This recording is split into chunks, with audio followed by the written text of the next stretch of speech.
First, to intercept enemy rockets before they could rain down on Israel's civilian population, and second, to expose and stymie Muslim nations like Iran that supplied arms to terrorists bent on destroying the Jewish state. The implications of the Oslo Accord, a supposed declaration of peace between Israel and the PLO, being signed in Washington, D.C., probably helped explain his host unit's reluctance to involve their American guest in this operation. Hopefully, the person responsible for reversing the policy and letting him get wet would be revealed to him after the op. Tonight, Jarvis and his 4 Shayatet 13 commandos, call sign Mercury, comprised the boarding party. Phase 1 of their mission objective was to board the Muharram, quietly and invisibly, and then provide eyes and fire support for the helicopter infill of an additional dozen operators, call sign Neptune. During the chaos of the assault, Mercury would then transition to Phase 2, securing the bridge and taking control of the vessel. It was a classic Tier 1 SEAL mission, the type of operation he'd conducted with his American unit many times, and even though he was a transplant tonight, he trusted the 4 operators with him implicitly. They were well-trained professionals with as much, if not more, operational experience as his own unit back home. For us, the drive for perfection is born from necessity, one of the Shayatet 13 operators had explained to him. We sacrifice our lives so that Israel may persevere. They reached the stern of Muharram without detection. Jarvis looked up. From the water, the anchored vessel towered overhead, the freeboard at the stern equivalent to a 3-story building. A fingernail crescent moon hung high in the hazy night sky. He decided that the moon, along with the ambient glow from the vessel's anchor lights, would provide just enough light that NVGs would not be necessary for the op. He finned to maintain a static hover, his head barely above the water, while his Israeli teammates moved in beside him. He slipped his goggles into a pouch on his vest, then checked his Sunto watch. They were 90 seconds early.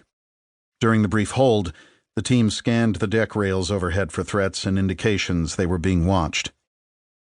On the mark, Jarvis signaled to the operator beside him. The Israeli unstrapped a cylinder that looked like a tiny bazooka and aimed it upward. With a dull, quiet thump, a grappling projectile sailed skyward, arcing up and over the side of the ship, trailing a flexible assault ladder behind it. The hook landed on the deck with a soft thud, and then the Israeli commandos slowly and methodically reeled in the nylon webbing until the rubber-coated tines of the hook snagged the rail. The operator tested the connection using his body weight. A beat later, he gave Jarvis a thumbs up. Jarvis nodded and signaled to the others to commence boarding.